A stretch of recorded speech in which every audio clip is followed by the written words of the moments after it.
Hi, this is Shilpa here. Welcome to this case. Now, I've chosen this case for a reason. One is because it was taken in my student clinic, and the second reason is because this case is one of those really basic, normal, day-to-day cases where there were not a lot of peculiars, and I just wanted to show a case which was like really everyday homeopathy in that acute clinic when I was supervising. So we have someone with itchy eyes, which started since Tuesday. Now that was a Friday clinic, so about 3 days back. Now the reason she was really concerned was because the whole family have had conjunctivitis, and but she's basically had this itchiness of this whole eye, which she said was better by rubbing, but it comes back again. And it's very, very intense at night, especially when she wakes up. So she says, my eyes don't look inflamed, they're not red, but it really feels this gritty, sandy feeling. It's like a sand in my eyes, been blowing into my eyes all the time. And that was basically it. So obviously the student was taking the case, and there was nothing else, and that's it, I just need something for this really intense sandy feeling in my eyes, and I don't want it to get into this full-blown conjunctivitis. So the student basically had a questionnaire, right, for the acute case taking, and she just went through those questions as we all do, and what she got was the sensation doesn't vary during the day. The symptoms have become a little worse since when they started, and there was for sunlight, and nothing else has changed since the itchy eye started. The temperature of the weather doesn't affect her. The mood changes haven't been there since the symptoms started.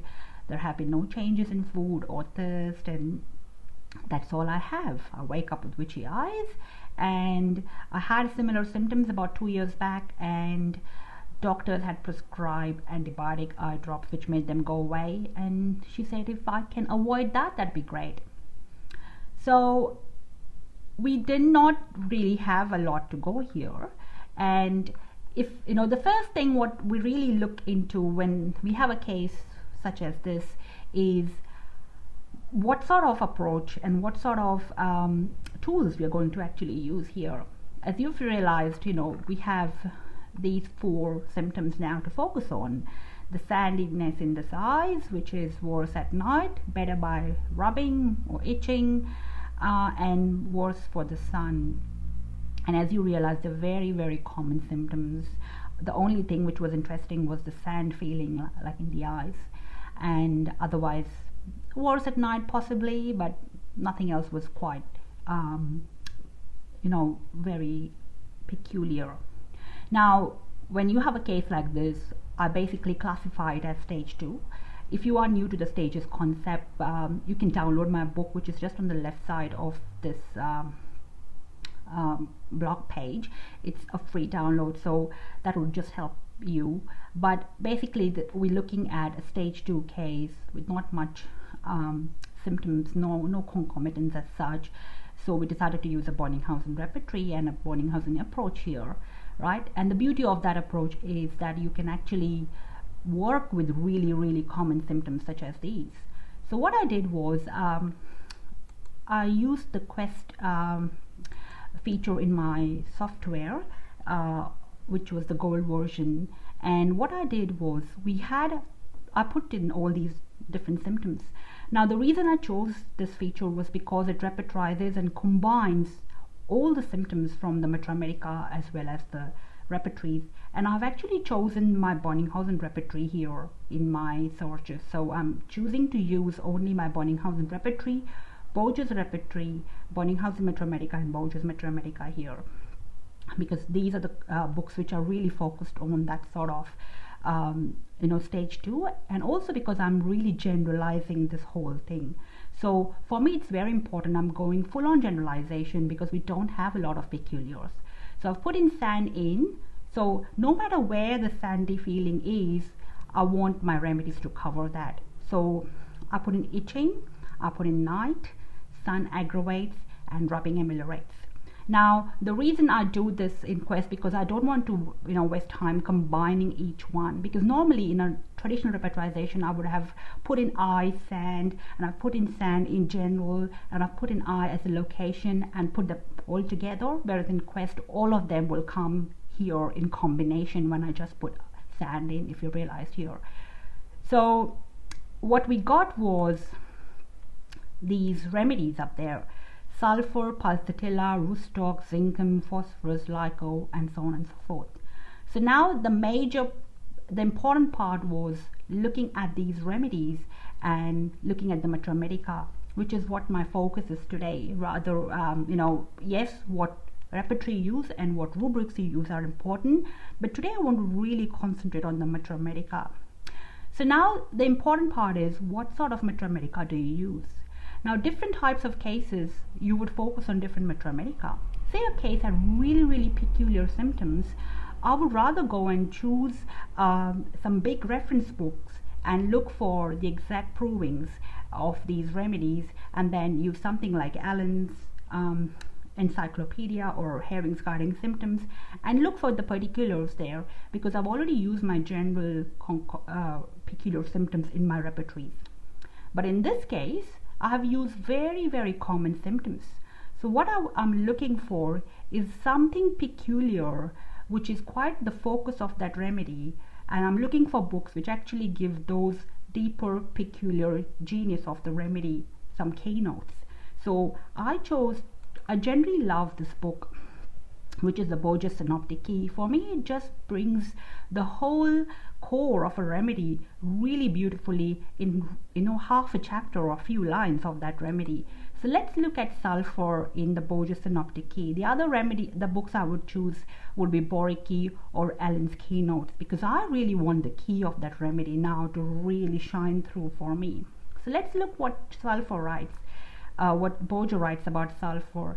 And the key part of sulfur is the stooped, lank, uncured, untidy, and unwashed person, emaciation with good appetite. And then you see there is a psoriasis, scrofula, rheumatism, deficient reaction. And further you read red orifices or single parts. And so you see there is a local throbbing or burning or congestion, and then itching. So what I'm looking for, one important symptoms or one important aspect here is she has the conjunctivitis type of symptoms, but she doesn't have the redness. She doesn't have the inflammation, which normally should happen in a general conjunctivitis case. And this is the aspect I'm looking for, right? And this is something I could not have repertorized. It's hard to repertorize, but that is for me the key. That tells me something beyond this really local symptom. All right, so this is for me what I would call coming from the person rather than just that part which we are looking at. So in sulfur, what you see is there is this redness and congestion and burning and throbbing, which is the key there. So for me, I'll keep this in mind and we'll move on. We'll go to Pulsatilla and see what comes up in Pulsatilla. What is the key here? So in Pulsatilla, if you look, it's changeful, shifting symptoms, rising to a certain pitch and then suddenly stopping. And then you have other suppressions and metastasis. So the major thing about Pulsatilla is this really wandering, changing, shifting symptom pattern, which we don't really find in this case at this particular moment. Let's look at Rootstocks. Again, I choose the Borges Synoptic Key. What do you find in Rootstocks is an infectious, irritant, exciting, typhoid, rheumatic or paretic, nightly shooting pains, tearing and stitching, can't rest with sore, bruised stiffness. So all you see in Rootstocks is this sore, bruised, stiff, really, really focused aspect in this whole remedy, the pain, which is very, very prevalent there. If you go down, you find there's the pain behind the eyes and the stiffness of the eyes and the dry, firm, closed eyes. So you see there has to be some sort of that painful state of the eyeballs or the eye muscles, which we don't see at all in this case. Let's look at Zinkum. So when we look at zincum, now this is a remedy I was surprised came up, because I do not associate zincum with the case of conjunctivitis normally, right? So let's look at what it says. Fagged, innovated, depressed, can't throw things off, develop exanthema or discharges. When I read that, you know zincum, but you really don't know zincum, right? But when you start reading such things, you realize, wow, this is something interesting, because it can't throw things off, it can't express the picture that should actually express in its full form. And this is something we see here. She's having symptoms of conjunctivitis without the normal conjunctivitis state. So that for me was important here, and I thought this remedy looks interesting. So I go on and look at other places, say Ellen's keynotes, and see what zincum says. Person suffering from cerebral or nervous exhaustion, defective vitality, too weak to develop exanthema or menstrual function, or expectorate or comprehend or urinate. So in most parts of the body there is this defective reaction which is being seen. And then you go down, and I was reading through, and it says children with convulsions during dentition, with pale face and no heat. So I thought there is no inflammatory reaction which is being seen here, so it does have that state coming up here. And then if you've realized, I've not used eyes as a location, because when I put sand in, I expected eyes to come in there. So I'm just going to check where zincum is, and you see it has sandiness in the eyes. Let's look at itching and see whether zincum covers the eye there.